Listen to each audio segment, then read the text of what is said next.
You're listening to Miscast Commentary. Hey everybody, welcome to Miscast Commentary. I am Joe Finley. This is a Coming Attractions episode.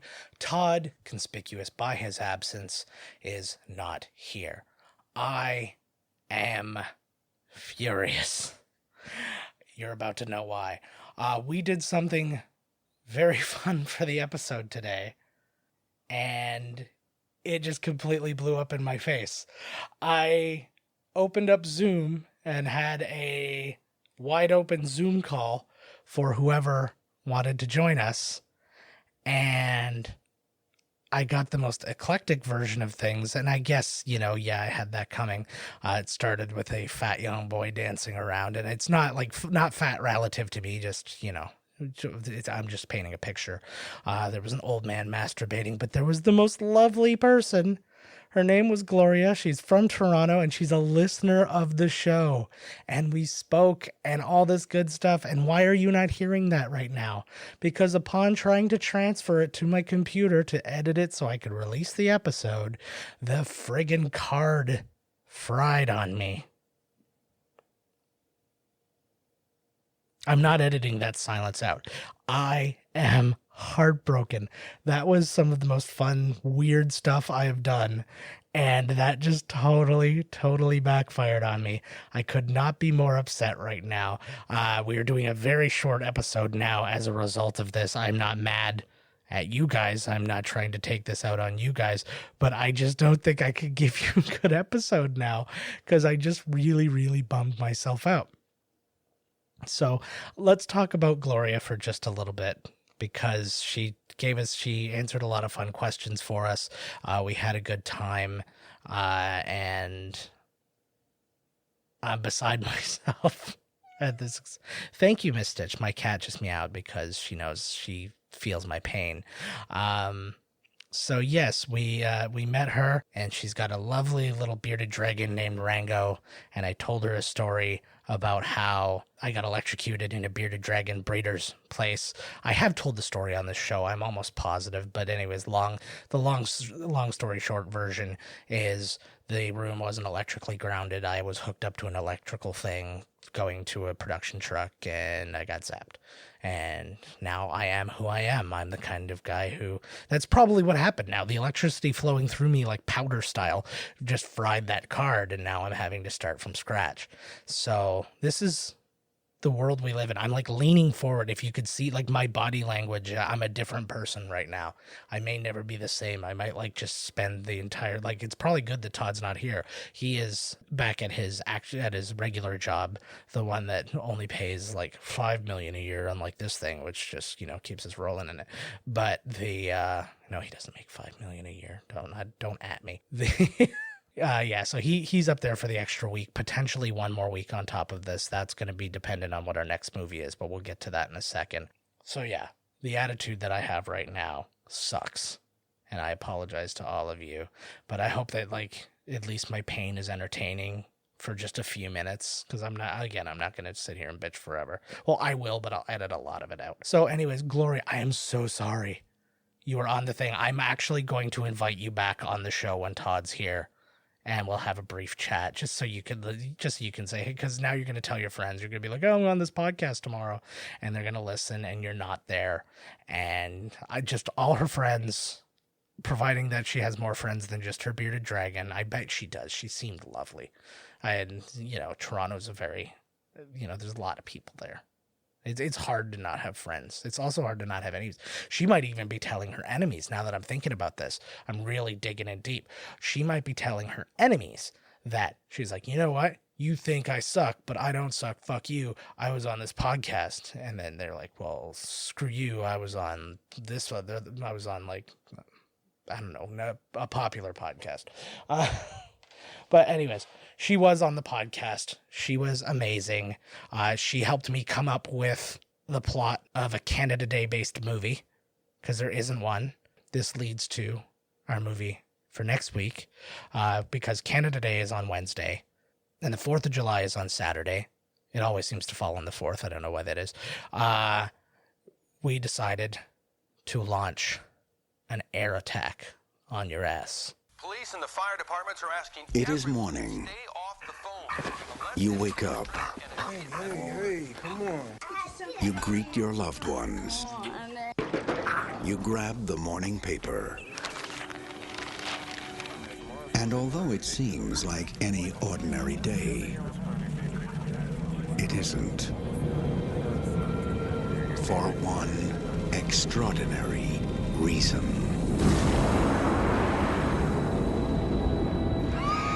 A historic and unprecedented event has occurred. The question of whether or not we are alone in the universe has been answered. This is so cool. More ships have just arrived over India, England, and Germany. I really don't think they flew 90 billion light years to come down here and start a fight. We've got to stop them! They're gonna kill us all! They're using their own satellites against us. The clock is ticking.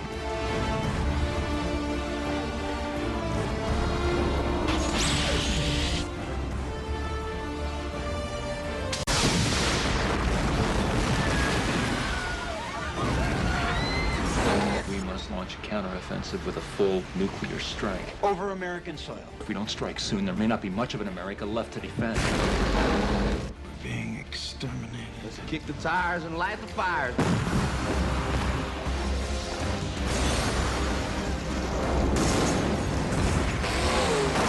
We're looking at worldwide destruction in the next 36 hours. Oh, you can't hit nothing!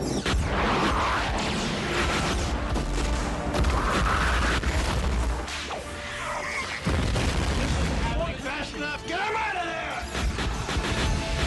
Should we win the day, the 4th of July will no longer be known as an American holiday, but as the day when the world declared in one voice, we will not go quietly into the night, we will not vanish without a fight, we're going to live on, we're going to survive. Today, we celebrate our Independence Day.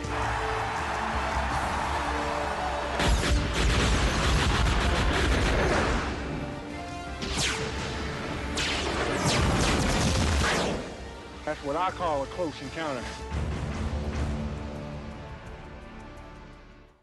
And there you have it. Now, if for some reason Todd is stranded for another week, because this is actually a movie idea that we just kind of sprung, and it has not occurred yet, we will postpone it. We'll probably hold that off for another Independence Day, if I'm being really honest with you. But we have other movies that we're going to be doing, and we have one that's in the can already that will be dropping next Friday instead. I will get that announcement out on Twitter, so keep an eye on us, Twitter at miscastpodcast, and you'll find out what movie we're doing, or if we're doing something different. You'll find it. Anyways, it's all good. Just another really quick thing I wanted to talk about.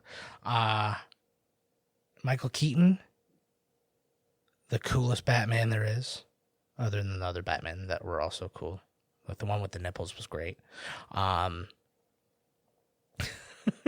can't even fake that, sorry. But we found out that he is in talks to return as Batman, or moreover Bruce Wayne, probably a little bit of Batman, in the Flashpoint, which will be launching that whole multiverse thing, which is going to allow multiple Batmans and blah, blah, blah, and doing all these different things. It's basically going to create, I feel like it's the movie that's set to clean up the DCEU, but is also going to pivot him to more of a Nick Fury-ish kind of role, according to the rumors anyways.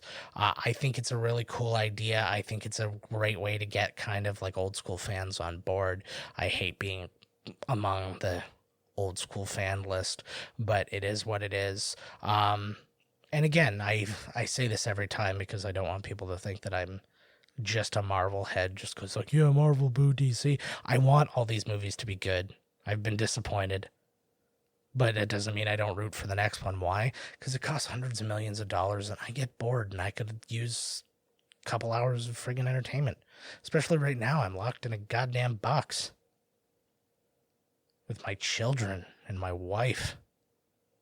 That sounds like the happiest thing in the world, especially since Father's Day just passed and they got me really nice presents and they love me and it's all like good stuff. But I'm locked in a box. and it might be affecting me.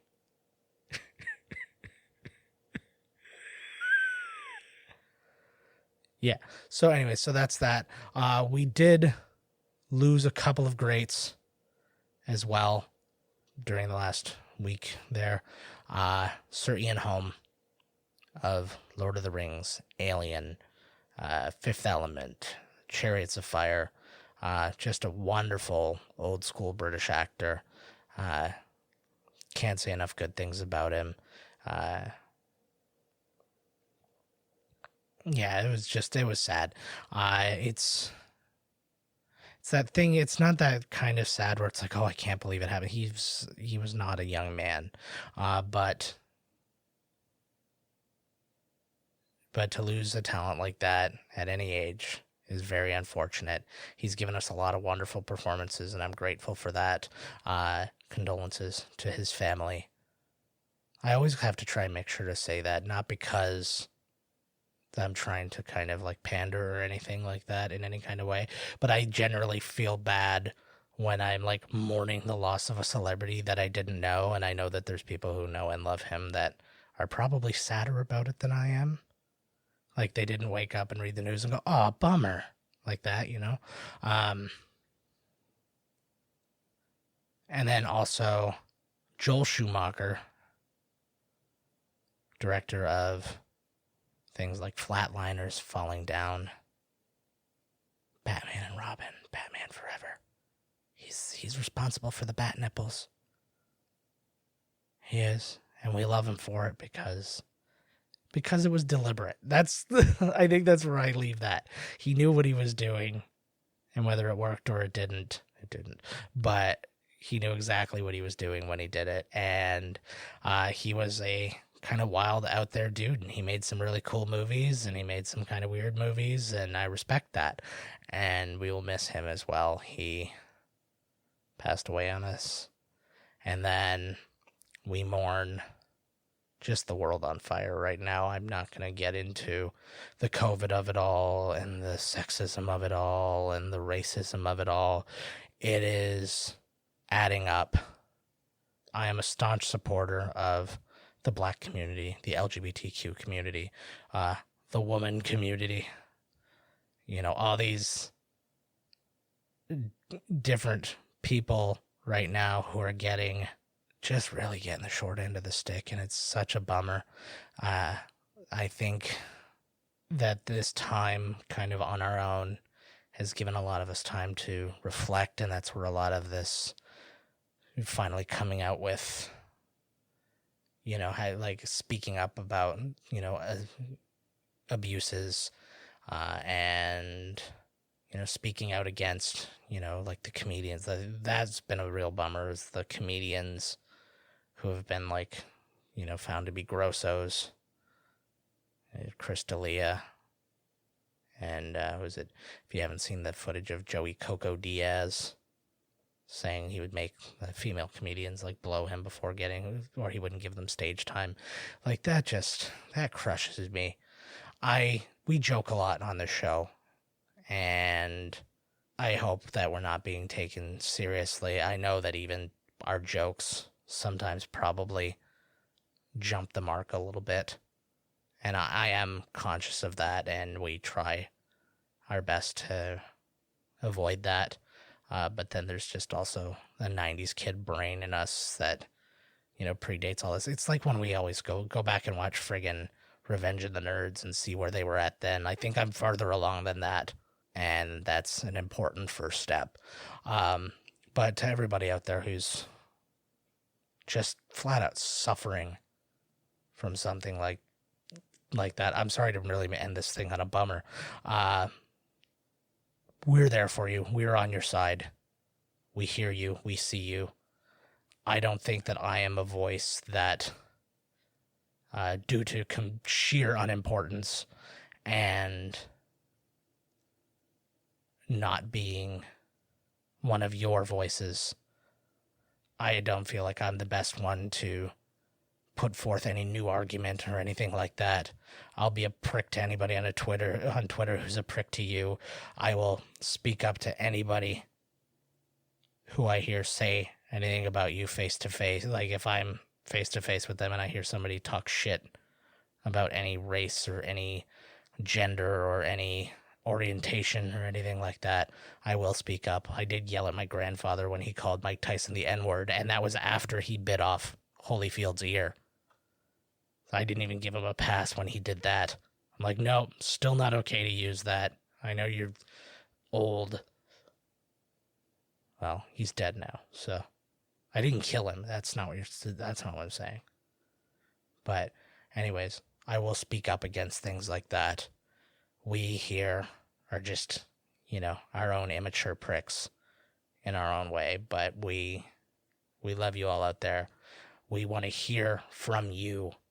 Not, this isn't a call in the show, and we can turn this into a forum type thing, although I'd be more than willing to do that as well. You can always reach out to us for that. But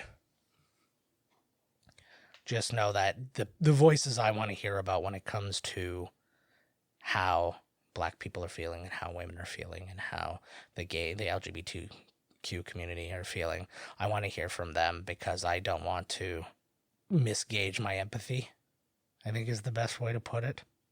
We assume we know how people feel, and then what happens is that everything just kind of goes back to normal. You're like, oh, that must suck for them, and then be the end. But not realize that, oh, this is a nightmare for them. This is their waking nightmare all the time. Not just like for that one moment and then it passes and then everything's back to normal. Which is why exactly I can't pretend to understand it. I do my part to not make it worse. That's all I can do. If there's anything I can do to make it better, I actually want to be told. I want to know what I can do. So if you do want to, share this information, email us, podcast@miscastcommentary.com. This is not a plug thing. This is a legit thing. Is if you want to share with us, what is it that we can do? Not just as a show, but just as a people. I want to be a better person every day. I want Todd to be a better person every day. I'll fucking force it on him. So, yeah, you can definitely reach out to us that way. You can call or text us at 1-289-769-3288. You can, if you can handle the long amount of rings, which I can't fix. I've never been able to fix. I've tried so many times to fix. It's a billion rings before you get a voicemail. Or you can text, and we can read those answers on the air, or anything you email to us, or if you even get us on Twitter at Miscast Podcast. So any of those things, we're here to help. But the best way we know how to help right now is just to give you something to laugh at, hopefully. And I've failed miserably for at least the last 8 minutes. I hope that you guys join us next week for probably Independence Day. Maybe something different, depending on whether or not Todd is still stuck at sea. And once again, I apologize profusely to Gloria, who is the coolest and our first official superfan. I did tell her that as well. We've had other people who have, semi-reached out to us, or that we became aware of one way or another. Not creepy ways, just like through analytics and stuff. And we gave them their names, Darnell, Tristina, and Grafrau. They're out there, and they can always reach out. But Gloria, because we know your name, you are our first official superfan. And that's because you're also not like a friend of ours, because like we've had, our friend John, who's been listening since the beginning, but we know him. He doesn't count. You count as a person, but you're just, you were like an easy win, and we still love you. You got to love the easy wins too, because they're still wins. But to win over new people, that's what the neediest of us need. All right, guys. Have a great week. Have a great weekend. Have a great Canada Day. Have a great 4th of July. As great as you can. I know you can't go to the parades, or you can't go to the fireworks. Watch the online things. Watch whatever you want. Watch a friggin' Blue Man Group video. That's like fireworks in its own little way. Watch like random weird clips of Cirque du Soleil and have like, French Canadians thrust their spandex testicles at you and whatnot. That's fireworky, isn't it? I don't know. I've been to Vegas. They did all those things. We hope to see you next week. I hope I didn't lose you. All right, we'll catch you guys next time. Bye-bye. This has been Miscast Commentary with your hosts, Joe Finley and Todd Murray. Executive producer, Joe Finley. Be sure to like, comment, and subscribe to the podcast wherever you listen. Visit www.miscastcommentary.com for all news related to the podcast. Miscast Commentary is a Miscast Media production.